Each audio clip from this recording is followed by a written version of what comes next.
Hey everybody, Mike Hodges here. Hope you're doing great today. Hope everything's fine.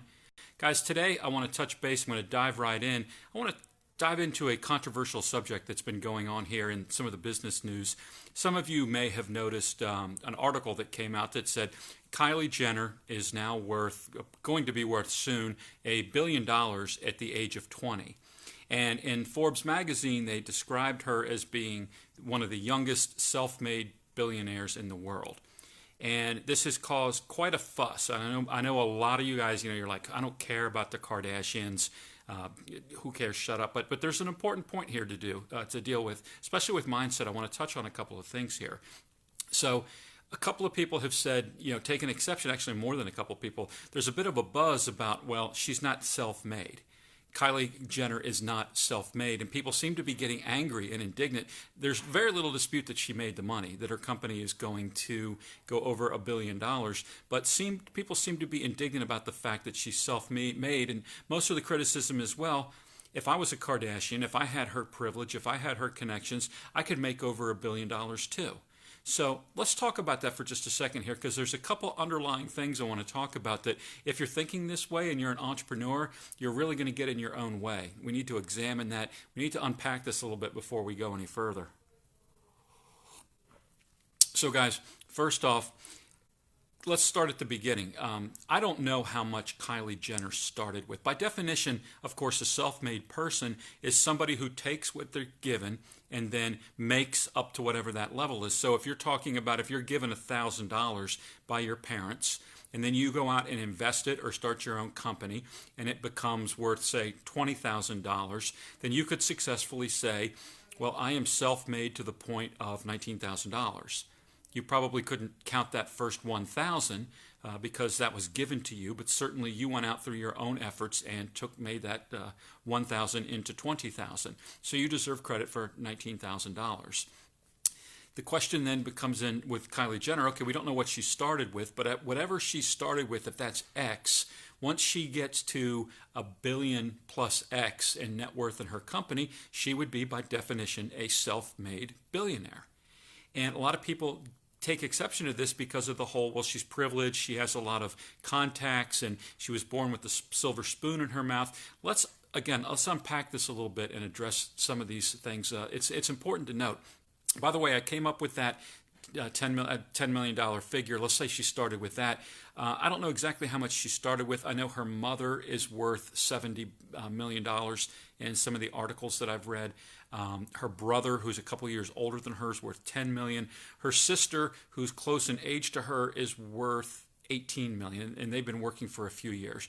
So my assumption being, if the mom is worth 70 right now, and she's been grinding away at this over a decade, at most, Kylie Jenner probably got $10 million to start. Probably not that much, but let's just say $10 million. To turn that into $1 billion is an increment of 100, which is frankly a remarkable achievement.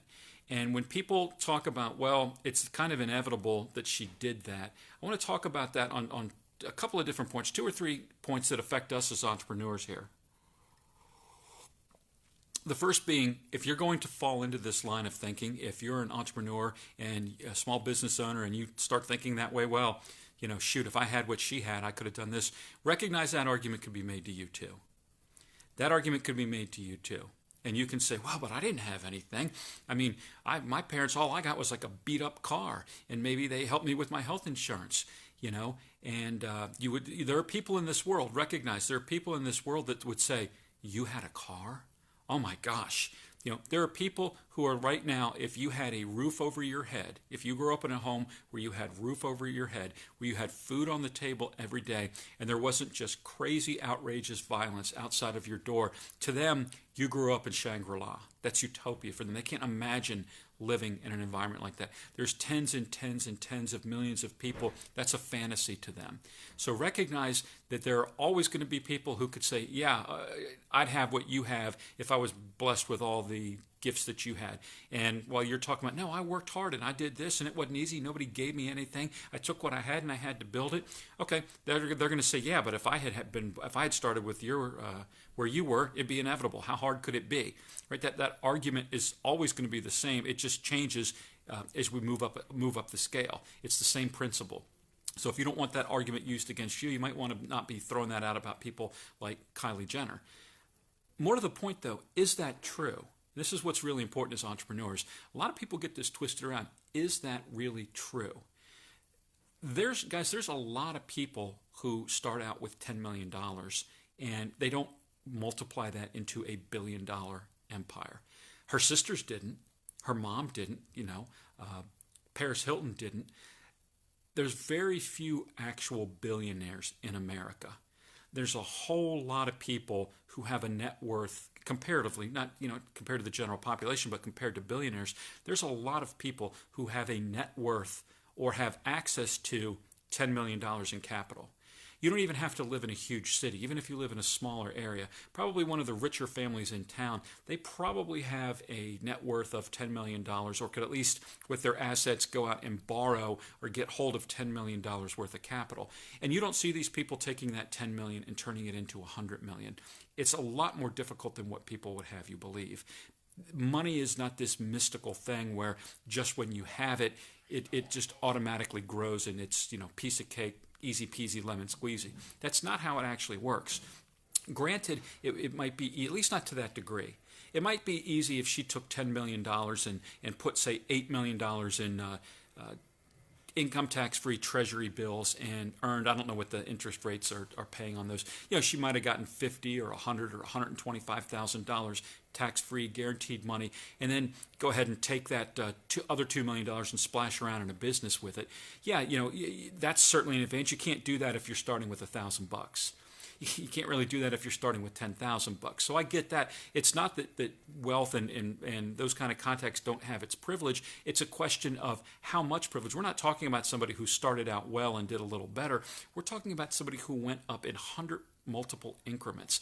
That's just not usually possible. That takes a lot of skill and a lot of talent. And if you don't think so, you're kidding yourself. You're telling yourself a story about the market and about business and about other people and about yourself that's not true.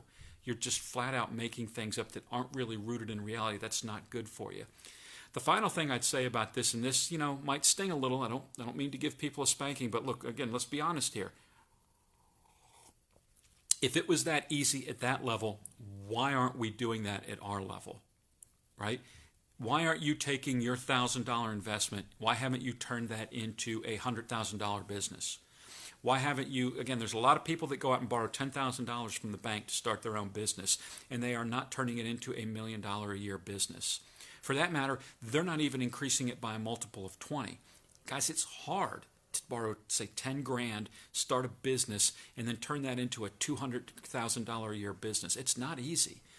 And before we take a look at people like Kylie Jenner and people like her and just make assumptions about how easy it is, it's not easy. And if it was easy, why aren't you doing that at your level? The fact of the matter is they face the same kind of challenges we do. It's not nearly as easy as it looks. And yeah, the money may make it easier in some ways, but not when you're talking about increasing it in increments of 100 times like she is. So I wanted to weigh in on that because I wanted you guys to think about that for a minute here.